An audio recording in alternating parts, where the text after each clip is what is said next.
এই ঘুম থেকে উঠলাম, প্রচণ্ড ঘুম ছিল। কাল যা কাণ্ড হয়েছে এক একটা, তোমাদের তো তারপরে আর কোনো কথা বলা হয়নি।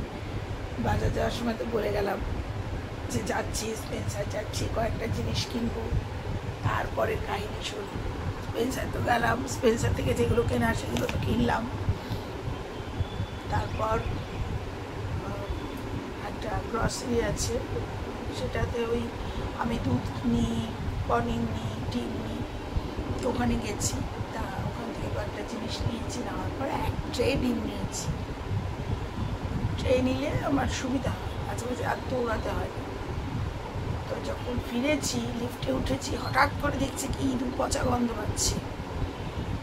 মনে হলো লিফটে যাওয়ার কিছু নেই, ট্রেটা নাকের সামনে এনেছি, দেখছি ওর মধ্যে থেকে ইঁদুর পচা গন্ধ হচ্ছে, মানে ডিম পচা। আমি তাড়াতাড়ি করে ওপরে গিয়ে আর ঢুকিনি ভেতরে, কি প্যাকেটগুলো মেয়ের হাতে দিয়ে তারপরে সোজা দোকানে ফোন করেছি দোকানদারকে। তো দোকানদার মানে দোকানে যে থাকে সে ভদ্রলোক যে আমাকে প্যাক করে দিয়েছিল, সেগুলো আপনি নিয়ে চলে আসুন।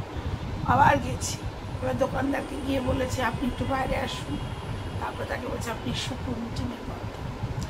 বলছে ঠিক আছে ঠিক আছে, ওনার ভেতরে একটা হয়তো পচা ছিল, তো কাকা বুঝতে পারেনি, আপনাকে দিয়ে দিচ্ছি, আপনাকে আমি ফ্রেশ ডিম দিচ্ছি। আপনার দাদা, দয়া করুন দাদা, এই যে গন্ধ আমার নাকে গেছে, আমি এখন বেশ কয়েকদিন ডিম খেতে পারবো না, আপনি আমাকে আর ডিম দেবেন না, ডিমটা চেঞ্জ করুন।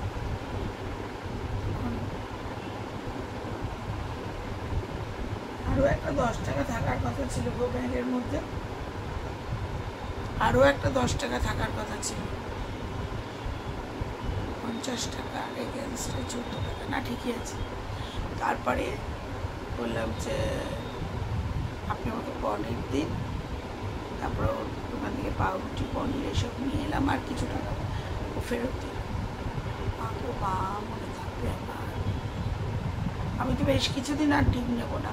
ওই জন্য কালকে আমি দেখলাম 1 তারিখ থেকে ডিম আর মাংস পাওয়া যাবে না, কারণ অলরেডি যে সমস্ত খারাপ ডিম আর মাংস বেরিয়ে গেছে, সেগুলোকে স্টপ করবার জন্য পুরো মার্কেটে ডিম আর মাংস চালানি বন্ধ করে দেবে,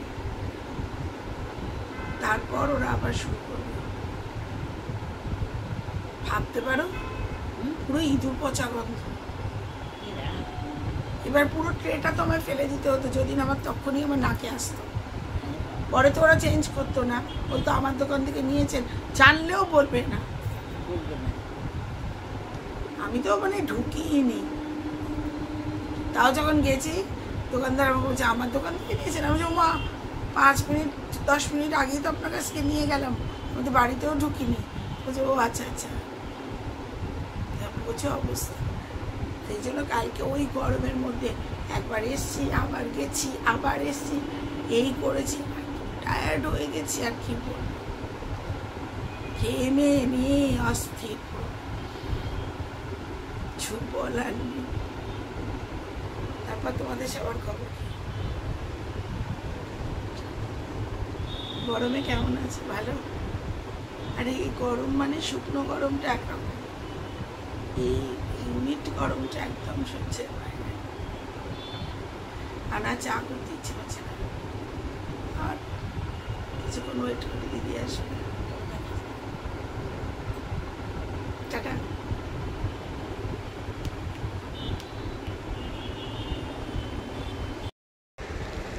Hello friends, welcome back to my channel. This is Tanu's World. সবাইকে আমার চ্যানেলে welcome. Please follow me and আমার ডেলি ব্লগটা দেখে নাও। হ্যালো ফ্রেন্ডস, ল্যাদ খাচ্ছি গো, ল্যাদ খাচ্ছি। সকালবেলা উঠে যে একটু চা করে খাবো, সেই ইচ্ছাটুকুও হয়নি। কি যে হয়েছে, শুয়ে আছি, দিদি এসে গেছে, এবার দিদির দায়িত্ব। দিদি এসে এবার আমার খাবার রেডি করছে।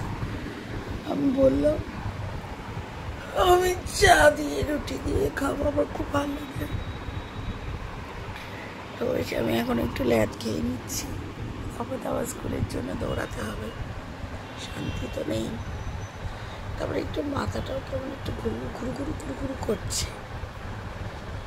কদিন ধরেই তো দেখছো মাঝে মাঝে একটু হচ্ছে। কাজলটাকে টলাটলি করলাম, দেখো থ্যাবড়া হয়ে গেল। আমার মতো কেউ এরকম ল্যাথখন নেই। উঠছি, শুচ্ছি, আবার শুচ্ছি, এই করছি। ওই জন্য কোথাও ঘুরতে গেলেও না, আমার মনে হয় বাড়ির মতো শ্রেষ্ঠ আরাম কোথাও নেই। ঘুরতে গেলে পরে এক্সাইটমেন্ট থাকে, এটা ঠিক কথা, কিন্তু ফিরে এসেছে টায়ার্ড হতে হয়। তার থেকে ভাই আমি বাড়িতে থাকবো, আমার বাড়ি আমার সেরা। ঘড়ির কাঁটা তো মানছে না, আমরা দৌড়াবো।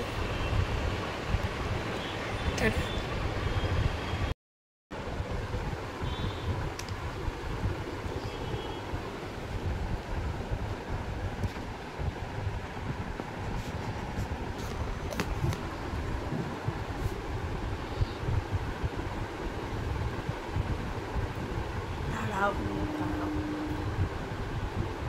ঠিক আছে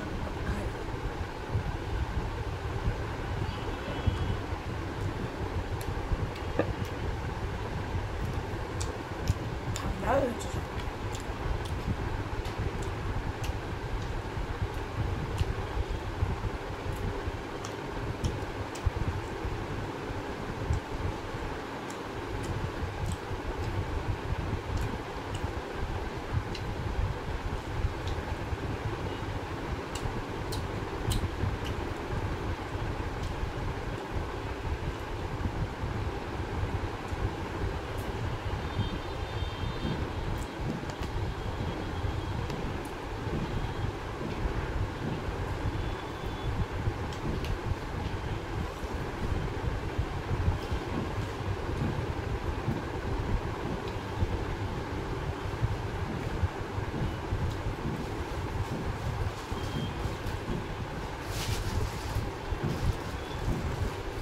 পেঁয়াজ দিয়েছো?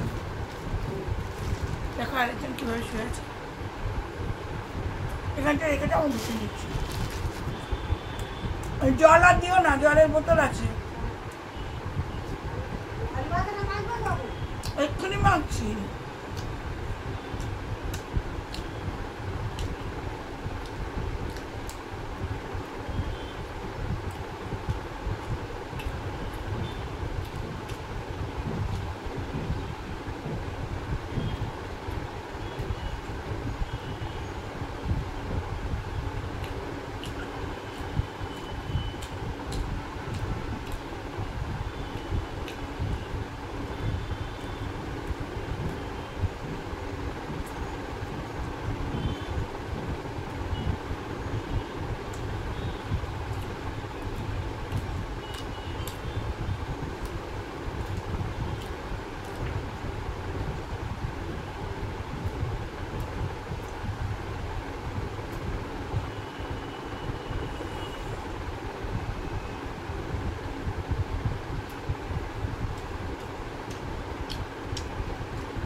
দৌড়াতে দৌড়াতে খাওয়া যায়।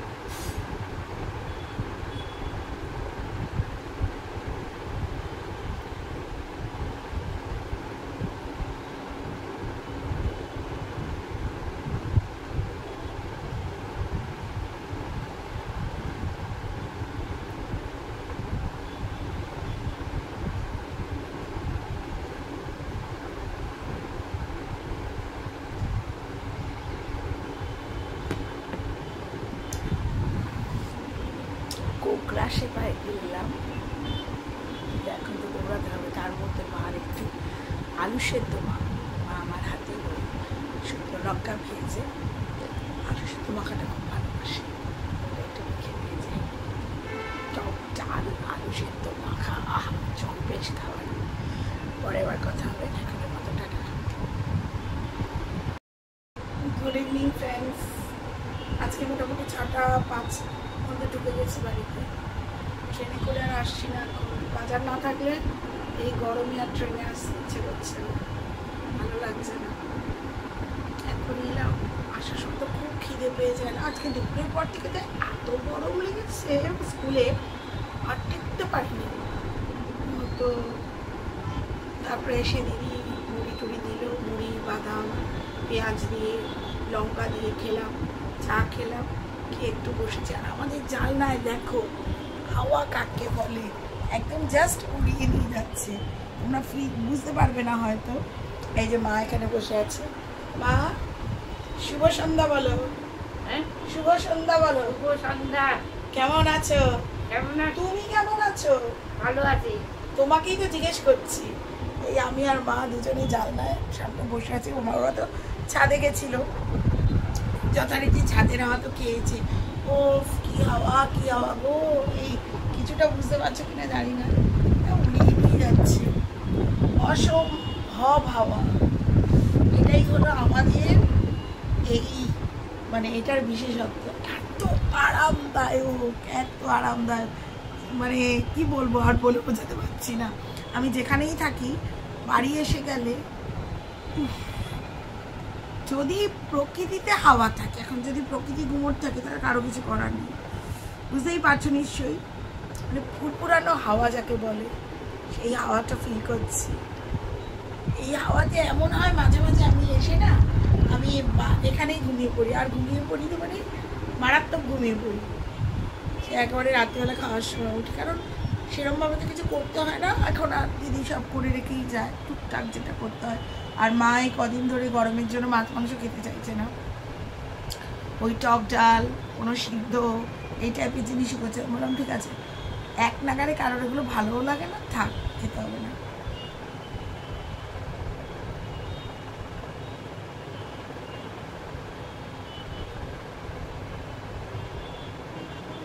মারাত্মক অবস্থা। আমি মনে হলো একটু তোমাদের সাথে শেয়ার করি। বলো আমাদের এখানে হাওয়া কেমন লাগে? হাওয়া কেমন লাগে? ভালো। এখানকার হাওয়া কেমন? ভালো। শুধু ভালো? দারুণ না? খুব দারুণ হাওয়া। এই হাওয়া দিয়ে আমাদের মানে একদম শরীর ফিট। দেখো মানে ফুরফুর করে হাওয়া দিচ্ছে, ফুরফুর করে, সাংঘাতিক লেভেলের হাওয়া।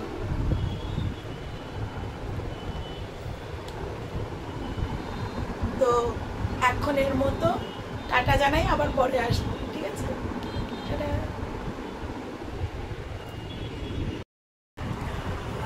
ফ্রেন্ডস কি খবর? মনে হচ্ছে একটু ঠান্ডা ঠান্ডা লেগে গেছে। ওই আমাদের জানলা দিয়ে এত ঠান্ডা হাওয়া আসে, মনে হচ্ছে, তার শিওর না, তবে এটাও হতে পারে আমি 14 বার মুখে জল দিই। স্কুলে থাকতেও ফেস ওয়াশ করি, বারবার জল দিই, পরে এফেক্ট হতে পারে। আর আমাদের ঘরে একবার এসে দেখো তোমরা, উফ, সব কটা জানলা দিয়ে, এটা অন্য জানলা, এটা দিয়ে উড়িয়ে নিয়ে যাচ্ছে। তারপরেও দেখো আমার মুখ বেচা, মুখে এলাম, ভাষা চেঞ্জ করতে পারি না। এদিকে টিভি চলছে,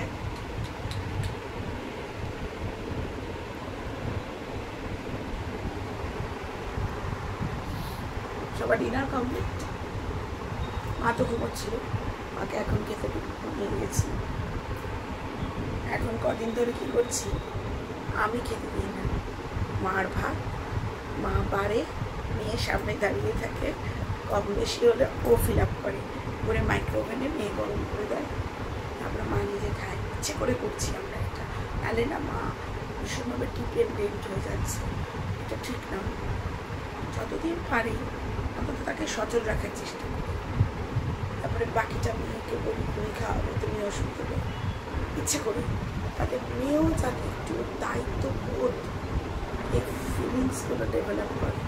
আর একা যদি আমি সবটা দেখি, কোনোদিন তো হতেই পারে আমার শরীরটা ঠিক নেই, আমার ভালো লাগছে না, আমি সেই দিনটা কে দেবে? বা আমার মেয়ে যদি এরপরে ধরো হস্টেলে যায়, পাঠ্যত হচ্ছে, তাহলে সেক্ষেত্রে ওকে তো নিজের দায়িত্বটাও পালন করতে হবে। এর মধ্যে দিয়ে আমি ওকে এটা শেখাচ্ছি যে তুমি কীভাবে তোমার নিজেকে এবং তোমার পরিবারকে দেখবে, বা তোমার সারাউন্ডিংসের লোকেদেরকে দেখবে। জানি না সেটাকে পারছি, তবে আমার মনে হচ্ছে একটু হলেও হচ্ছে, অল্প অল্প করেই হোক না, কতটা কি আছে। আমি এখনো খাইনি, আসলাম স্কুল থেকে আসার পর টুকি অনেক কিছু খেয়েছি, তারপরে যেন আজকে একটা কাণ্ড করেছি। এটা ডেয়ারি মিল্ক সিল্ক, পুরো বড় সাইজ, পুরো খেয়েছি বসে বসে। মেয়ের বাবা দিয়েছি, আমি বললাম অনেকগুলো চকলেট দিয়েছি তো আমাকে একটা দিবি, ও তখন আমাকে একটা ডেয়ারি মিল্ক সিল্ক বড়টা দিয়ে গেছে। আর আমি তো ডেয়ারি মিল্কের টাইগার্টের ফ্যান, প্রচণ্ড ভালোবাসি। আর ক্যাডবেরি খেতে এখনো ছোটদের মতো তাড়িয়ে খাই। আর আমার ফেভারিট তো ডেয়ারি মিল্ক, সেই জন্য নিজে কিনে খাবো, কেউ দিনে খাবো, নিজের জন্য কিনে ক্যাডবেরি সেই পয়সা নেই। তাই জন্য মেয়ের কাছেই ভাগ বসাই, কারণ আমার মেয়ে তো ওর বাবার থেকে খুব পায় ক্যাডবেরি, ওর বাবা খুব ক্যাডবেরি দেয়। ক্যাডবেরি, চিপস আর কোল্ড ড্রিঙ্কস, তিনটে সবচাইতে খারাপ জিনিস, আর তিনটেই আমার ফেভারিট। তাহলে বুঝে দেখো আমি আর কাকে শিক্ষা দেব। তোমরা এখন সবাই ডিনার করো, আমি জানি না আমার খাওয়ার পর আমি অ্যাভেলেবেল হবো কিনা, যদি হই আবার আসবো। আমি গুড বাই, আজকে বলা যায় না, পুরোপুরি গুড বাই বলছি না, সময় পেলে আসতেও পারি। টাটা, এখনের মতো বলে রাখি, টাটা।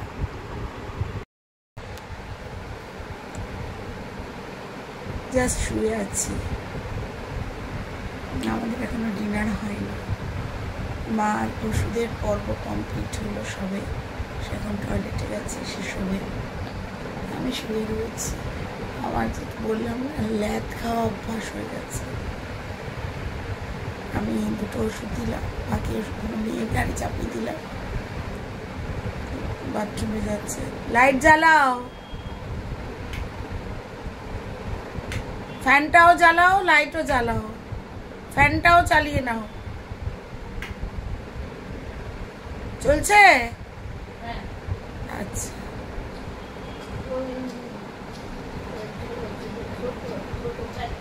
হ্যাঁ চলছে তো। হ্যাঁ, আমাদের কি হাওয়া, কি হাওয়া, মানে তখন এত হাওয়াতে ঠান্ডা লাগছিল জানো, লাস্টে কম্বল নিয়ে এসেছি, কম্বল গায়ে দিতে হচ্ছে। তোমরা শুনলে হাসবে, এটা সত্যি কথাই।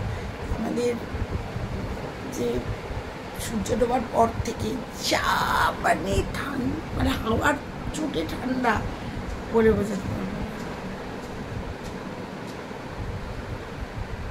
আর কি বলবো বলো, সারাদিন গরম, স্কুলে তো মারাত্মক গরম থাকে, আর এই রাত্রিবেলাটা যাটুকুনি আরাম করে। তো আজকের মতো গুড নাইট জানাচ্ছি, কাল আবার দেখা হবে। আর বাই দ্য ওয়ে, আমার চ্যানেলটাকে সবাই কিন্তু দেখো, আমার ইউটিউব চ্যানেল তনুস ওয়ার্ল্ড, আমি লিঙ্ক শেয়ার করছি, সবাই প্লিজ একটু সাবস্ক্রাইব করো আর ফলো করো আমাকে। আমার প্রতিদিনের ব্লগগুলো আমি তোমাদের এখানে পাঠাবো।